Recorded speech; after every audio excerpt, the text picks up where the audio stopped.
پروژه پیشوانیزگی 805 شیده و حجیکرین ریباز اسلام کم وگرینه. اش هر دو رگز و تمنین جدا جدا بجداری وی پروژه بوینه. ابسر پرشتیا دزگه نور الحکمت تاقی کنابی پروژه سرانسری پاریزگاه دوکه و بدیاری کریل دوک و آکره و آمدیه پره بچو. اف پروژهش پیغمت خدمت کرنا قرآن و پیروز و سنت و پیغمبری هاتی انجام دان. ويبشر المؤمنين الذين يعملون الصالحات أن لهم أجرا كريما. حمد و شکر به خدا بنکو اف نعمتت گل مدکرین هر واسه هنده کس دوین کو بی کار پیروز را بن خدمت و دین اسلامی پیروز بکن مرا مش برجدار بوند و بریکانه دا کو او بوکو اس بشم صد حدیثش برکم هر واسه جزء که قرآن پیروز جی نبتنه بو هنده کو دا سرکفتن دنیا دست خو ببینم راستی یلا گاگر اینگه چونکی گنجمه بگو غیر غافله چنه کافی و چنه چای خونه و اگر اف برای کنه بردام بینه دانون گنجی مجید هیتا گهرین ده آستیون گرک باش بید قرآن و حدیث دو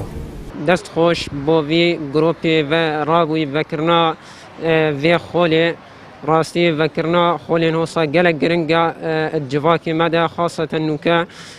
جحیل ما مجیل بوینا بانترنت و موبایل و وکرنا وان خولی توصا وسط کد مروف دیری وان کارا بد و بتر نزیک خودی تعالی بد. بجدار بوین تاقی کرنه پس ناوی پروژه کن و سپاسی هر کسا کی جید کن که بوی اگر پروژه پیش واجب جه بید و تخوازن می نوان پروژهان بردام بین. مرم او بو به گلک لعی ام پیدوی به روشنبیرین اسلامینا لعی گلکش گنجمه هاشی فی تشتینینه نو که هر چتاکی دیه بسیطی بود اخرت نافداد چتا خاری بس بو اسلام لعی آین خوی پیروز گلک اهمالیت داد کرد دست خوشی الپروژه پیشواد کن بو وی پروژه ام حس کن بردام بله خود تعالی خیرای بم ویست یه هاری کار بد و اف پروژه هنی وکیلی پروژه اندام مثلا دراسی دا کار نصا گله گرنگی که خواهد ناوی مجتمعی دا الحالیه نو که گنجی ما همیه مجیله باللعب و لهوه و هکر بیت خوبی کاری و بگیردن افکار یعنی ریکا عدل و رسب و بحشته و رازی کرنا خود تعالی. سرپرشتیان وی پروژه خوشحالن که پروژه سرکفتیانه پری و چوی. اوان 12 خلات با قطابین سرکفتی دست نشان گرینه. که خلات ایکی و دوی گشتن عمره نه. پروژه پیشوا دیاره با خدمت کرنا قرآن پیروز و سنت پیغمبر خوشتوی صلوات خود سربن افرو اب خوشحالی و سرتاسر پارێزگا دوکه همچنین تاقی کرنا وی پروژه بکین که پیکاتبو جبر کرنا جزئی عامه و دقل صد دعاش پرتوکا حسن المسلم اب خوشحالی و دیاره نزدیکی صد بجین هزار قطابیان بشکداری تداکریه.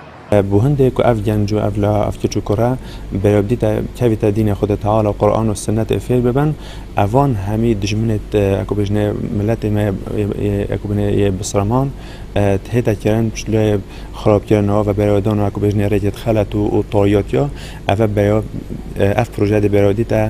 قرآن پیروز و سنت و پیغمبر صلی الله علیه و برادی تا ویر روناهیه ده دین خود شرع زبان اکو دجمنت و نشن پیش چوتوا قرآن و سنت و پیغمبر صلی الله علیه و شوینن. پروژه پیش و اکشمازنترین پروژه خدمت کرنا قرآن و سنت الپارێزگا دو که ابسر پرشتیا دزگه نور الحکمه و پاریکاریا خیرخوازان